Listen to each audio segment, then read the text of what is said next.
Boa noite. Boa noite, Renato. Tudo bem? Tudo bem, graças a Deus. Tudo bem. Boa noite a todos, nossos companheiros, nossos amigos da LES. Estamos aqui, né? Estamos aqui. Então, vamos iniciar, né? Boa noite, meus irmãos. Estamos aqui com mais uma palestra da LES. A palestra de hoje será feita por nossa irmã Jocenira Oliveira. O tema é adoração a Deus. E a LES, como vocês já sabem, a Academia de Letras Espíritas do Estado de Sergipe, procura sempre nos dar um tema para que nós possamos estudar, para que nós possamos refletir e tentar cada vez mais melhorar as nossas vidas. Afinal de contas, nós somos espíritas e os espíritas seguem sempre aquela velha máxima: sempre procurar melhorar, nunca desistir, sempre procurar ser um bom seguidor do legado de nosso irmão Jesus, a lei do amor. Vamos começar. Os problemas que nos atingem estão apenas querendo quebrar as ilusões deturpadas que fizemos a nosso respeito.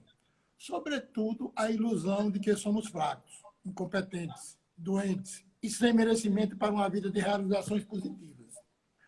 Quando solucionamos uma dificuldade, mostramos a nós mesmos que somos maiores do que julgávamos ser. O homem tende a agir de acordo com a imagem que faz de si mesmo. Olhe-se como aquele explorador que penetra o garimpo em busca das pedras preciosas de sua alma. Façamos isso diariamente, de preferência antes de iniciarmos as nossas atividades, como se estivéssemos tomando o nosso café da manhã. Estaremos alimentando nossa alma com nutrientes poderosos, capazes de afastar o sentimento de inferioridade que afeta a maioria das pessoas. Isso está nesse livrinho, Sempre Melhor, nosso querido irmão José Carlos de Luca. Vamos agora pedir a Deus, aos nossos irmãos espirituais e ao nosso querido irmão Jesus, que nos ilumine e que nossos espíritos estejam abertos para receber a lição de hoje, que é a adoração a Deus. Por que devemos adorar a Deus? O que é adorar a Deus? E aí nós precisamos sempre seguir no caminho, com muito amor no coração e, se possível, colocando este amor completamente em movimento em benefício de nossos irmãos. Abençoai-nos, Senhor, e abençoai a nossa expositora da noite, para que possamos crescer cada vez mais na vida terrena e, assim, conseguir melhorar cada vez mais o nosso espírito moral e espiritualmente. Boa noite, querida. É a sua vez. Esteja à vontade. Mais uma vez, então, boa noite a todos, boa noite aos amigos queridos, aos companheiros da LES, né? A LES também, que está nos possibilitando esse encontro, mais essa live. Que Jesus abençoe, que Jesus nos inspire, que possamos sempre estar unidos para além dos laços da internet, os laços de amizade, os laços espirituais, os laços de afinidade, e para isso nós estamos aqui produzindo, né, mais essa live aí com o nosso companheiro Renato. Então, como ele já disse, o nosso tema é adoração a Deus, e está baseado na parte terceira do Livro dos Espíritos, né, onde Kardec ele vai trabalhar as leis morais, e aí ele vai, então, a trabalhar a adoração como uma das primeiras, ali começando. Além do Livro dos Espíritos, nós vamos nos utilizar também de um livro, de uma obra de Herculano Pires, O Espírito e o Tempo, que ele também vai nos ajudar, traz a sua contribuição, o seu auxílio, para que a gente possa entender, ao longo da história, o desenvolvimento do homem a respeito das concepções das entidades, né, espirituais, das forças e também da oração. Então, Kardec abre este capítulo perguntando na questão 649. Em que consiste a adoração? Consiste e responde os espíritos, né? Consiste na elevação do pensamento a Deus. Pela adoração, o homem aproxima de Deus a sua alma. Então, elevar os nossos pensamentos ao nosso Pai, ao nosso Criador, é buscar uma forma de nos aproximarmos, de dialogarmos por palavras, né, por ações, por pensamentos, é fazer com que as nossas súplicas cheguem até o Criador. E sempre houve adoração.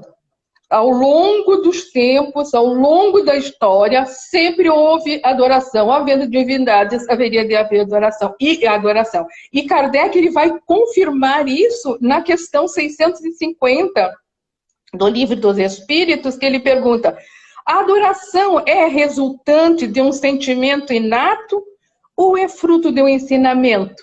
E os Espíritos respondem: sentimento inato como o da divindade. A consciência de sua fraqueza, então, leva o homem a se curvar diante daquele que o pode proteger. Nos esclarecem os Espíritos nessa questão. Então, o sentimento de adoração, ele não foi ensinado. Nós não precisamos de um livro, nós não precisamos de aula, de cursos para estudar a adoração. É algo inato, é algo intrínseco em nós, na mesma forma os sentimentos da divindade. A consciência, então, de sua fraqueza leva o homem a se curvar sempre diante desta força poderosa, daquele que pode proteger.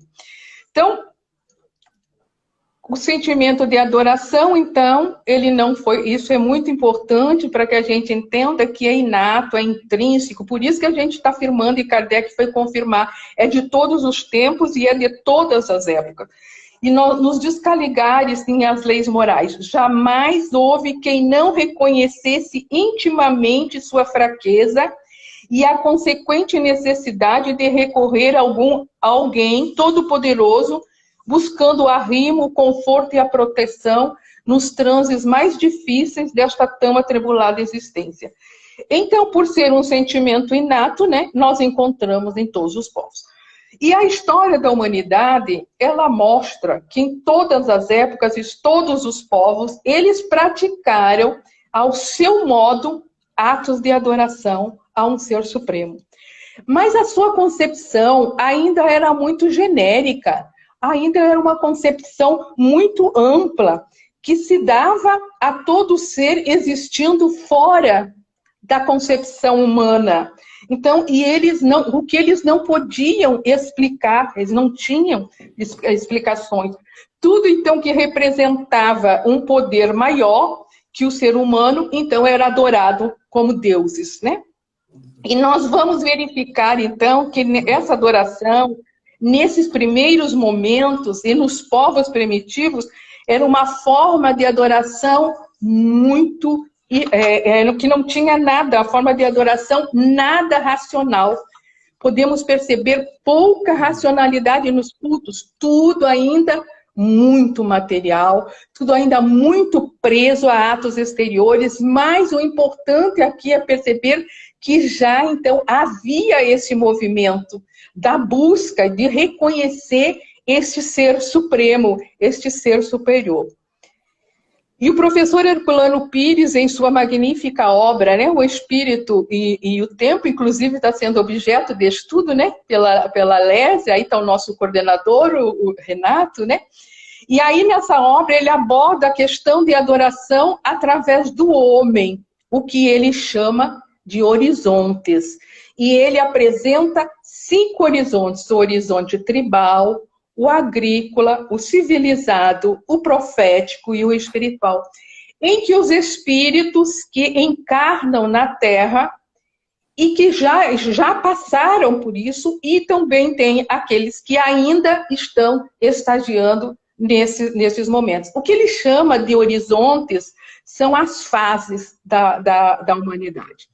Então, Herculano Pires, ele traz nessa obra o desenvolvimento humano analisado e ampliado no total de cada história, de cada momento histórico. de cada estágio.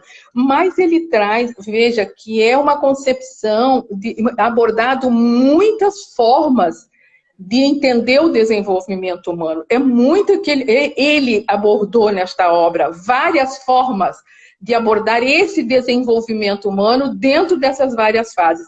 Aqui nós fizemos um recorte, né? E o nosso foco, então, vai para a adoração. E nós vamos ficar, então, só focando nesse aspecto. Então, no primeiro momento, né, ele nos fala naquela adoração tribal, onde encontramos uma adoração bem rudimentar. Oferendas, rituais, muito materializados, muito exteriores, mas que estava relacionado ao medo, estava relacionado ao desconhecido, de uma força implacável que impregnava objetos e coisas, podendo atuar sobre a criatura humana. E aí é uma outra abordagem que ele faz, né?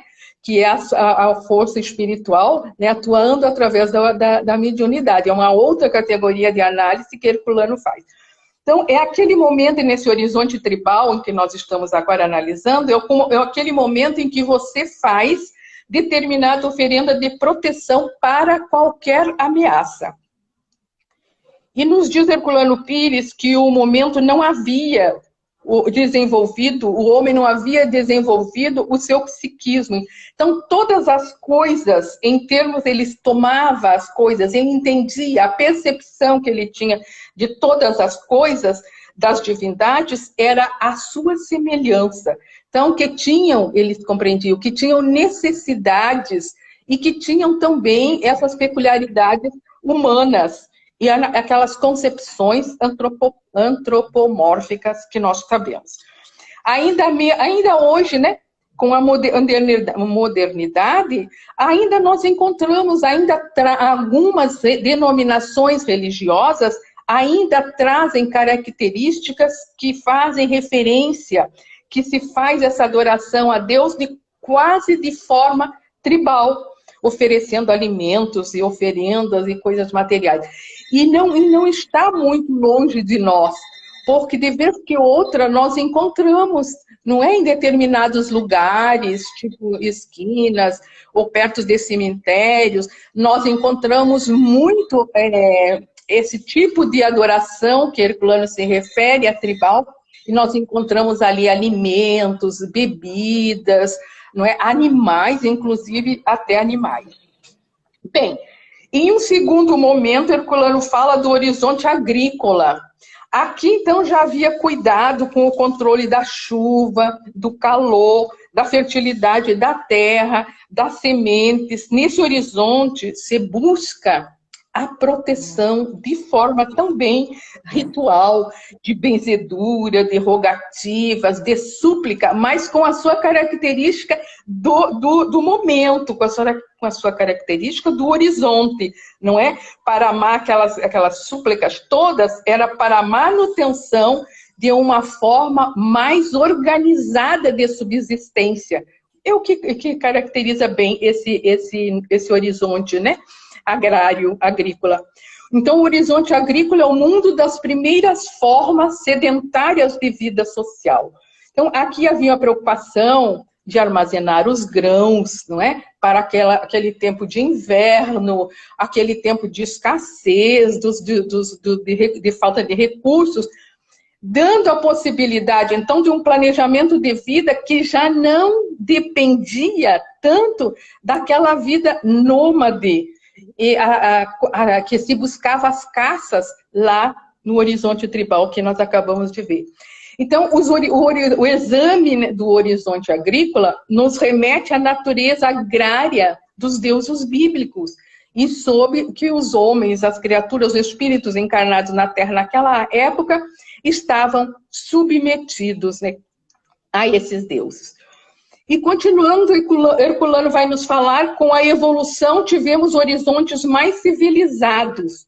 A adoração aqui já trouxe alguns aspectos místicos. Vejamos que é tudo progressivo e vai evoluindo lentamente as concepções de Deus, o tipo de adoração, né?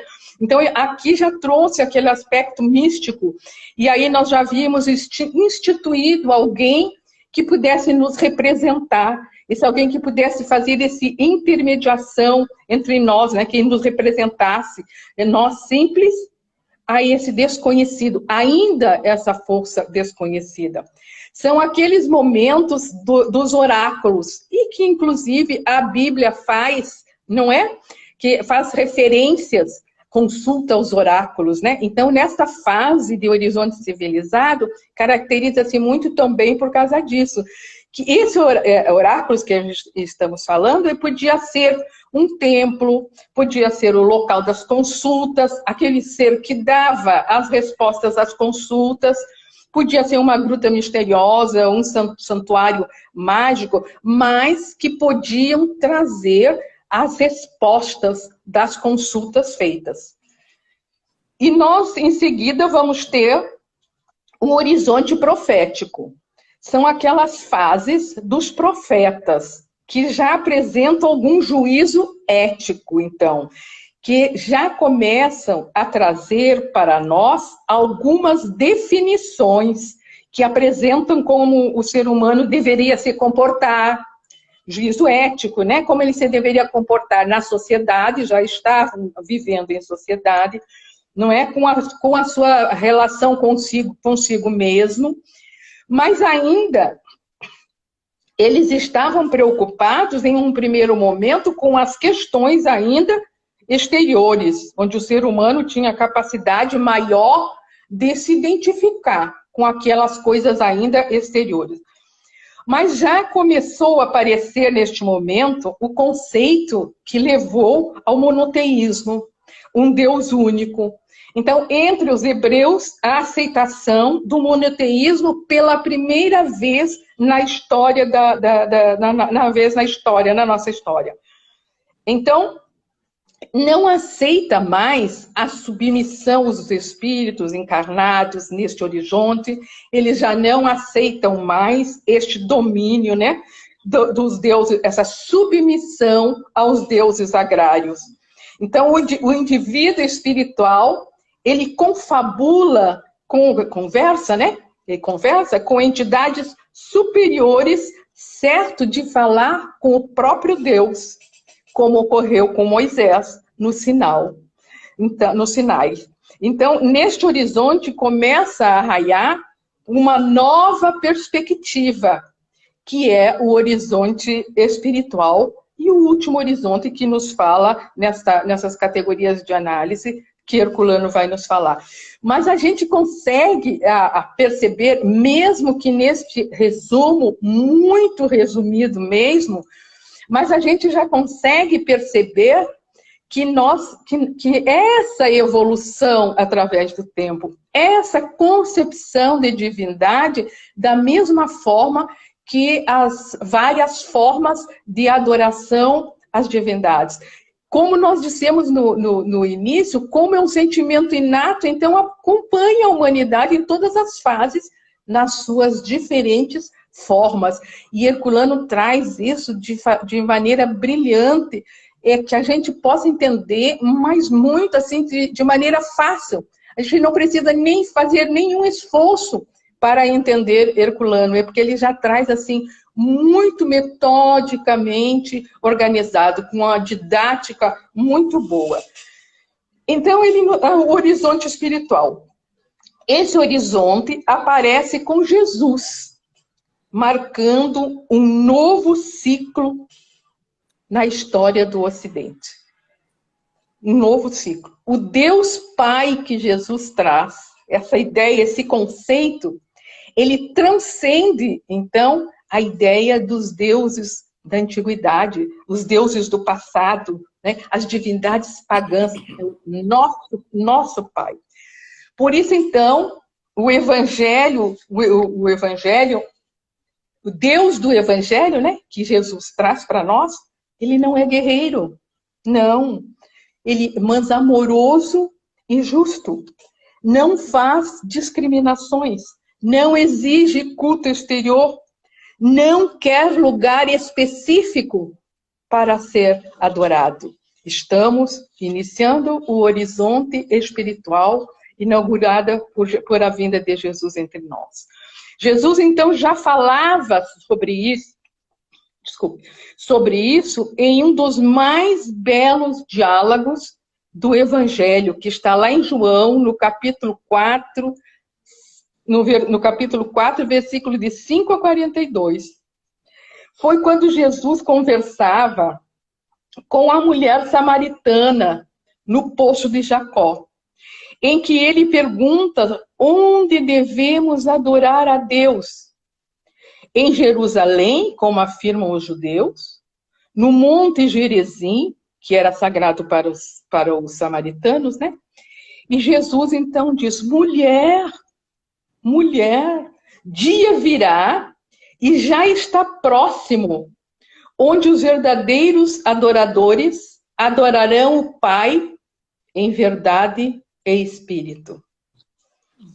Eis o horizonte espiritual, né? Analisado por Herculano Pires, endossado pela nossa doutrina espírita, que em seguida nós vamos, passo a passo, nós vamos chegar lá, porque nós estamos obedecendo esse caminho, essa trajetória, para que a gente possa entender esse encadeamento da história. Então, veja que o horizonte espiritual, aonde pelo raciocínio, pela lógica, pelo encadeamento das ideias, o espírito encarnado, então, ele consegue perceber agora as lições, ele consegue agora perceber as chamadas revelações divinas e os seus significados. É um progresso já.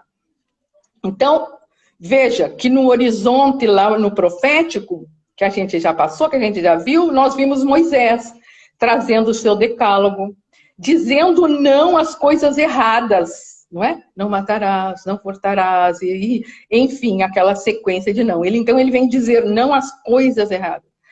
Mais adiante, nós temos a encarnação de Jesus entre nós.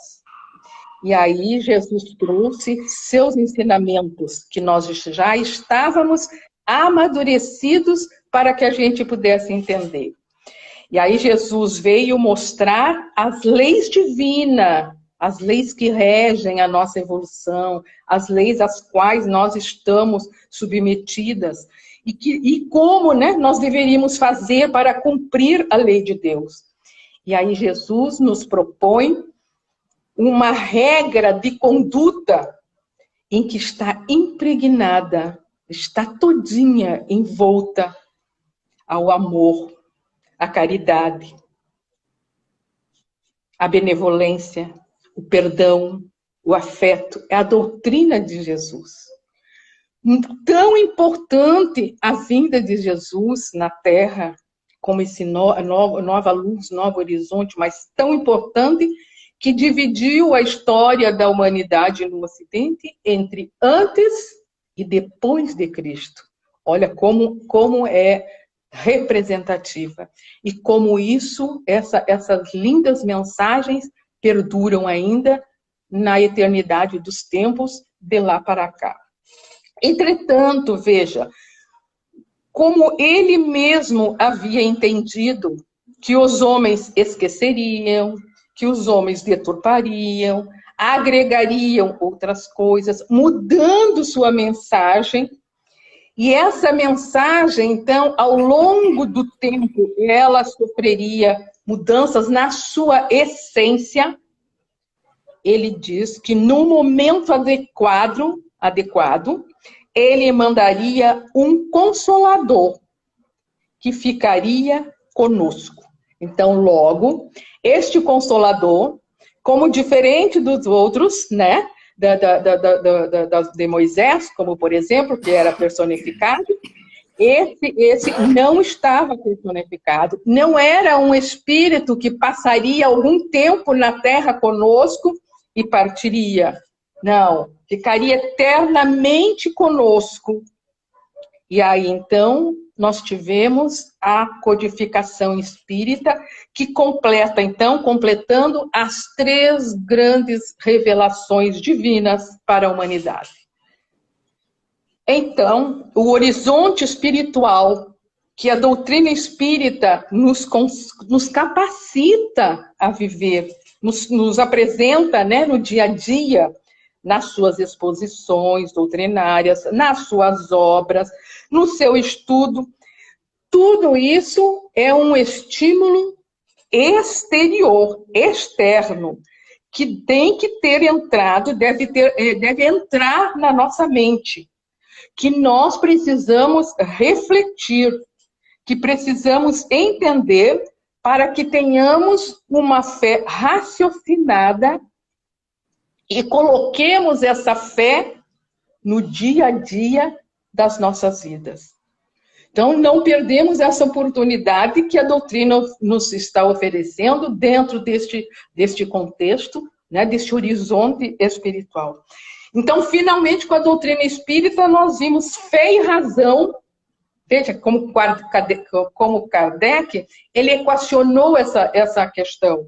Então, finalmente, fé e razão de mãos dadas. Fé e razão juntas, caminhando na mesma direção. Então, a doutrina demonstra que a verdadeira adoração está no coração. No coração. Então, ela nos fala, então, de um templo interior onde que o Criador pudesse se comunicar.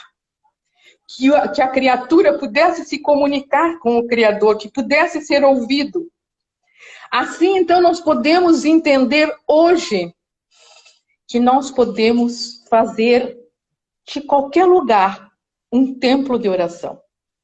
Podemos orar na nossa cozinha, nas nossas tarefas, num ônibus, na fila de um banco, no nosso dia a dia, no silêncio do nosso quarto, nos nossos afazeres, na sala de espera.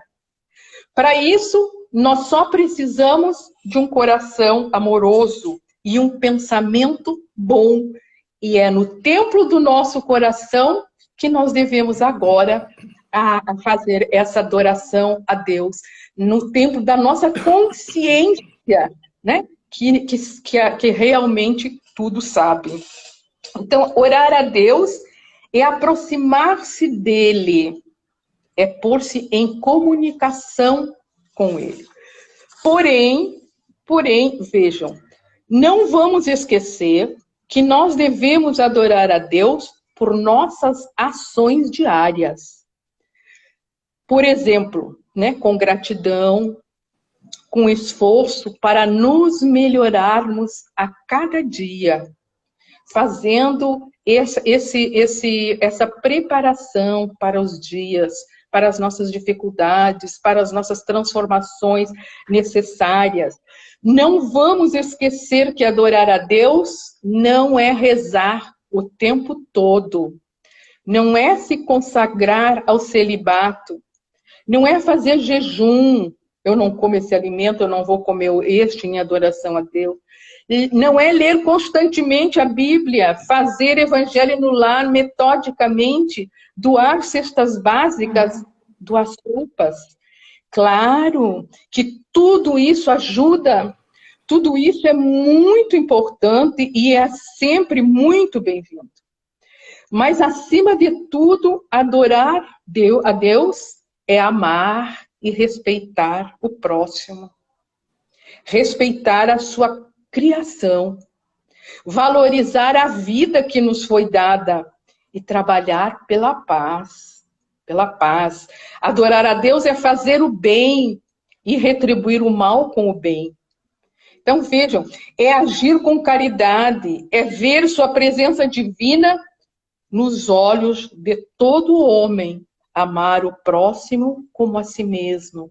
O grande ensinamento de Jesus. E nós estamos vendo também os passos que foram dados por nós, nas nossas diferentes encarnações, desde lá do horizonte tribal, o horizonte agrícola, o horizonte civilizado, o profético e agora o espiritual, para chegar neste nível de consciência, né, que nós estamos hoje, que nós já temos condições para entender os ensinamentos, as revelações que nos vêm do alto. Então, nós já estamos vendo que essa história de adoração não é uma questão de palavras, não é apenas um verbalismo sem ação, não. Embora o próprio Kardec tenha trazido no Evangelho segundo o Espiritismo uma coleção de preces, mas é para que a gente se oriente, não é? É para que a gente também tenha uma base ali, um método para que a gente entenda, mas não é para ficar fazendo, então, decorada, lida, pelo número de palavras, mas aí alguém vai perguntar, então eu não posso fazer uma oração lida? Eu não posso fazer esse tipo de oração? Claro que pode fazer, mas desde que ela parta do nosso coração. Então, a gente tem, essas palavras que estão saindo, elas têm que nos dizer algo. Elas têm que trazer alguma reflexão para nós. Então, ali naquele depositário de prece, naquela obra, é um referencial para nós. Então, veja, adorar a Deus, então, não é uma questão de palavras, e nem de repetição de palavras, nós já estamos vendo isso. Então, qual é a melhor maneira de adorar a Deus, se não honrando a vida que Ele nos deu? Dá para a gente refletir, valorizando os talentos que nos foram dados, a voz, que eu estou usando, as mãos, que eu estou gesticulando, né? A minha capacidade aqui de falar, não é? E Ele nos emprestou esses elementos tantos, né? Essa capacidade, a saúde que Ele nos deu, a palavra, os filhos confiados em nós, a inteligência para que nós pudéssemos sair de determinados conflitos e determinadas questões. Então, qual a melhor forma de adorar a Deus, se não fazendo isso, praticando esse evangelho? Vejam, e aí nós vamos, com orações, com as práticas, né? Nós vamos nos fortalecendo espiritualmente. E a adoração nos ajuda a fazer isso, porque aquela conexão com a nossa origem divina ajuda muito na nossa caminhada espiritual. E a própria doutrina espírita, ela vem nos dizer que nós só somos infelizes porque das leis divinas nós nos afastamos, transgredimos essas leis. E como as leis humanas corrigem, não é, as infrações, mas a lei humana não corrige todas, principalmente aquela que fizemos mal a nós mesmos. Então, essas é conosco e com Deus. Então, e haverá uma prestação de conta, com certeza, porque o convite está aí, o evangelho está posto, é só a nossa determinação, então, para seguir o evangelho, seguir os passos do mestre. Então, vejam que a prece é um sentimento devocional, um sentimento que tem que partir do coração, do interior, né? Muito refletido, e não apenas labial, não apenas decorado, mas falar com Deus, falar dos nossos problemas, ter mais intimidade com o nosso Pai. Então, a prece é um ato de adoração. E é também um ato de humildade diante de Deus. Então, é nela que nos colocamos como criaturas diante do Criador. Soberanamente bom, Deus Pai, nosso Pai, que Jesus trouxe. Não mais os deuses lá do nosso horizonte tribal, lá do nosso horizonte agrícola, que era temido, eram guerreiros, tinha aquelas características todas humanas, mas agora um conceito trazido por esse horizonte espiritual, que a doutrina espírita revive ao retomar os ensinamentos de Jesus na sua essência. Então, vejam, Jesus foi o mestre por excelência. E até orar, ele nos ensinou na oração do Pai Nosso. Olha que interessante, que muitas vezes nós não percebemos aquilo que dissemos. Senhor, seja feita a vossa vontade. Nos ensinando a ter confiança, reafirmando a nossa confiança em Deus, nos ensinando, né? Acreditando no potencial desta força criadora, né? Acreditando nessa força maior e eterna, que é Deus, causa primária de todas as coisas, inteligência suprema do universo. Olha aonde nós chegamos e nesse processo todo de evolução que nós estamos analisando. Conceitos lá atrás que tinham das divindades, né? Guerreiras, violentas, e agora neste Deus, trazido por Jesus, essa concepção, deste Pai amoroso, Pai nosso, Pai de todos nós. Todos temos a mesma partida, não é? Feitos por amor, para amar. Temos também a mesma destinação, voltaremos ao nosso Pai na plenitude. Né? Esse percurso todo é o que nos separa, dependendo também de muita coisa, de como aproveitamos as reencarnações, se somos um espírito mais velho ou não. Mas o importante é perceber que nós trilhamos esse processo evolutivo como espíritos imortais, estagiando nessas diferentes fases da evolução humana, tão bem analisada pelo nosso irmão Herculano Pires. Então, vejamos, devemos sempre, então, agradecer a presença de Deus em nossas vidas. Devemos sempre agradecer por tudo que vivemos. Muito embora, às vezes, nós não entendemos muita coisa que nós estamos passando. Mas amanhã nós vamos entender. Confiamos em Deus, como muitas vezes nós dissemos na oração do Pai Nosso, seja feita a vossa vontade, então confiamos em Deus.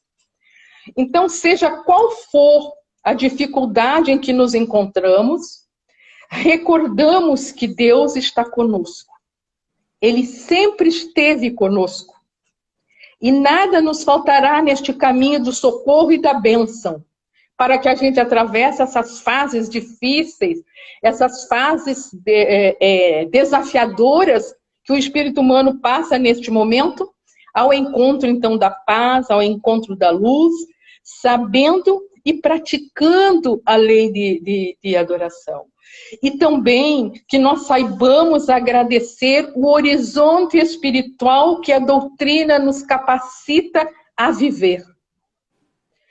Tudo o que ela traz, o que ela nos modifica, o que nós fomos antes da doutrina, qual é o nível, e aqui fica uma interrogação, fica um questionamento, um grande questionamento para nós, em que nível nós nos encontramos de aproveitamento desse horizonte espiritual que a doutrina espírita nos oferece, para que a gente possa fazer a nossa transformação, não é? Que ela nos capacita a viver, nos preparando, então, para a plenitude, nos preparando para a felicidade do espírito imortal. Então, queridos irmãos, era mais ou menos isso, né, que a gente queria trazer, para a gente refletir juntos, né, para a gente compreender e agradecer, né, por todos esses conhecimentos que a doutrina espírita nos faculta, né? Agradecemos a você, Joacimira, e lhe pedimos um favor especial, fazer a prece final do nosso encontro. Com certeza. Queridos irmãos de caminhada, continuamos com os nossos pensamentos elevados ao nosso Pai Criador. Neste momento, adorando-o através da nossa prece, pedindo o vosso socorro para as nossas aflições, o vosso amparo, divino amparo. Que possamos, Senhor, nos tornarmos cada vez seres melhores que ontem, nos preparando para um porvir, onde as dores humanas se farão gritar ao longe, Vamos, queridos irmãos, cada vez mais nos esforçar no sentido de estudar e de compreender as leis divinas que regem nossas vidas e fazer a vontade do nosso Pai que está no céu, praticando o bem e amando o nosso próximo como a nós mesmos. Muito obrigado por estes momentos, muito obrigado pela luz que nos foi trazida, muito obrigado por todos os ensinamentos que a doutrina espírita nos facultou. Obrigado a todos os irmãos que estiveram conosco e que essa paz que está presente na nossa sala virtual, no nosso encontro de almas, possam chegar a cada um de nós, nos fortalecendo espiritualmente para as nossas lutas diárias. Que assim seja. E assim seja. Queridos irmãos, agradecemos mais uma vez vocês prestigiarem a nossa querida Aleese, comunicando a vocês também que a partir de amanhã esta palestra estará à disposição no YouTube da nossa Aleese, que é Aleese Aracaju, e vocês podem consultar o nosso canal, que tem, além dessa, tem muitas outras palestras. Agradecemos e pedimos a sua presença na próxima oportunidade. Boa noite. Muito obrigada a todos. Boa noite, obrigada a todos. Boa noite.